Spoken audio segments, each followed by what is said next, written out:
Welcome back once again to our deep dive into the Gospel of Luke. Today we have reached chapter 8, and here we find some insightful background information about Jesus' ministry, and we encounter one of his most famous parables. So let's dive in. In verses 1 to 3 of Luke 8, we see Jesus' kingdom mission continuing to expand as he is now moving around Galilee in northern Israel, sharing the good news of the kingdom. That kingdom good news was explained to us all the way back in Luke 4 and has been shown in various stories throughout the gospel narrative of captives being set free, the sick finding healing, those left out being invited in, etc. Luke mentions that Jesus' disciples continue to follow him, but then adds some interesting background information in verses 2 and 3 that Jesus also had a group of women who followed and supported him.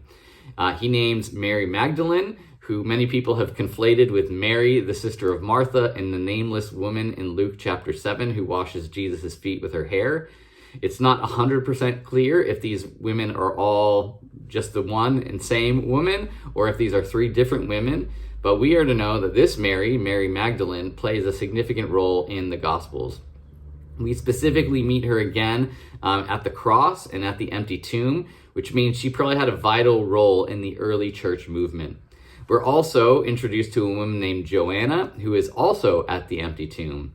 She's mentioned as being married to a manager in Herod's household. So this woman, unlike Mary Magdalene, would have been someone of great wealth and status. So despite many instances so far in Luke's gospel of the rich and powerful finding themselves on the outside, opposed to Jesus and missing out, here we have someone of importance and status supporting and following Jesus.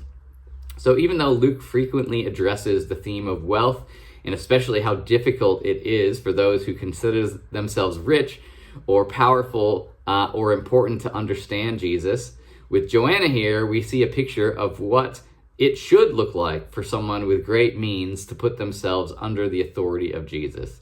It means using your status and your wealth to build the kingdom rather than to simply make yourself comfortable.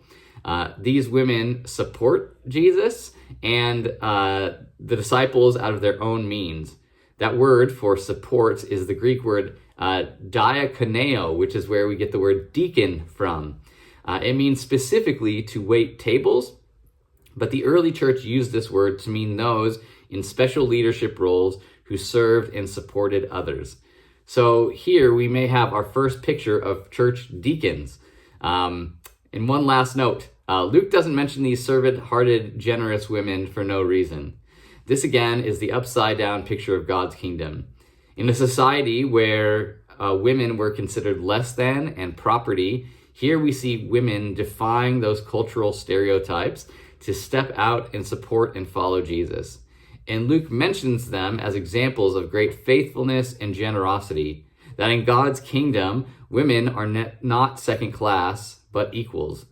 This is how the kingdom breaks in and sets things right again, where those considered less than find value and dignity as leaders and spiritual pioneers.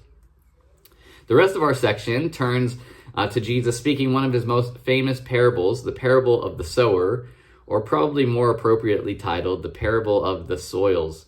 This is only one of 4 parables that gets repeated in the synoptic gospels of Matthew, Mark, and Luke. And many of us will know the story. A farmer goes out and scatters seeds as he walks along, and the seeds fall on 4 different types of soils and had 4 different reactions. So some seed fell in the path but was trampled and eaten up by birds. Some seed fell on the rocky ground, started to come up, but withered because it didn't have deep roots. Some fell amongst the weeds, and when it started to grow up, got choked out by those weeds. But other seed fell on good soil, sprang up, and produced an abundant harvest. Jesus then concludes, "Whoever has ears to hear, let them hear." Jesus' disciples, clearly confused by this parable, then ask him what it means. Before he answers, Jesus says something very interesting.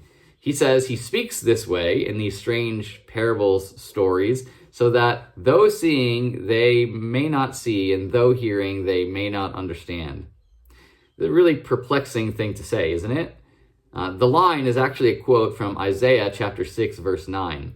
And it's helpful to know the context of that verse to make sense of what Jesus is saying here. In Isaiah 6, a young man named Isaiah walks into a temple, supposedly to worship God. But instead of seeing priests and temple officials, he encounters God in all his glory.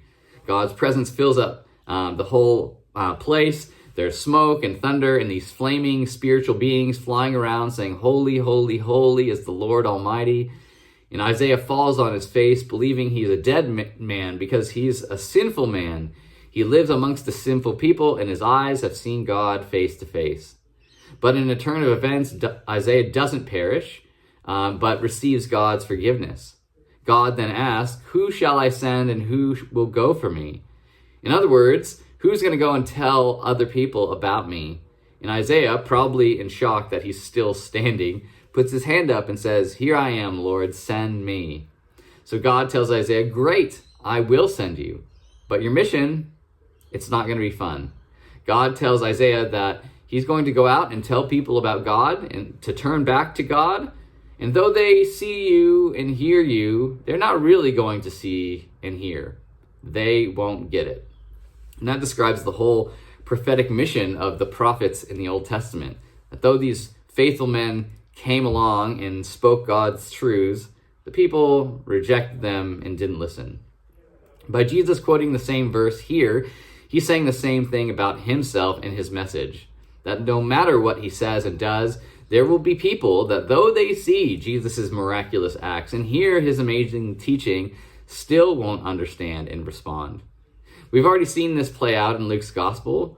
And so the question is, if that's true, why make it harder for people to respond by speaking in parables, right? But I think he does this because parables invite questions, just like the disciples end up doing here. You hear this story and you either walk away and say, "Okay, that was weird. I have no idea what that was. I'm out of here." Or you say, "That story was strange and intriguing and I don't really get it, but can you explain it to me?" Jesus is interested in that sort of response. That though we may not fully get it or find it hard to believe, we still want to know more. That's how people like Levi and later Zacchaeus end up responding to Jesus. Jesus then goes on and explains the parable, saying that the seed is God's word that goes out into the world, and the different soils represent different people and how they respond to God's kingdom message. Some people hear it, but the devil takes it away so quickly it has no effect. Other people hear the word and initially respond with joy, but because they have no roots, no way to deepen their faith, their enthusiasm quickly fades into apathy. Others respond to God's kingdom, but as life's worries and pleasures spring up around them, it prevents them from growing. But the good soil is those who receive the good news with a noble and good heart, where it produces abundant fruit. That last soil is reflective of those who encounter Jesus, who are willing to let his words sink in, willing to change, desiring to experience the goodness of God, not just superficially, but in our very soul. This parable is so famous and repeated because it stands as a challenge and a call. How will you respond to Jesus? Will you respond like the woman who immediately precedes this story in Luke chapter 7 with such beautiful generosity because you realize how much you're loved? Or will you respond like the other people in that story, the social and religious elite who often encounter Jesus but walk away empty? And it causes us to read ourselves into the story and really ask, which soil are we? And if you have not allowed the good news to transform you, if you are not producing fruit, if you're not overwhelmed by the love of God for you, maybe you're one of the other soils instead. If so, how might we respond to Jesus like the good soil? I'll leave you with those thoughts and we'll see you next week. Bye.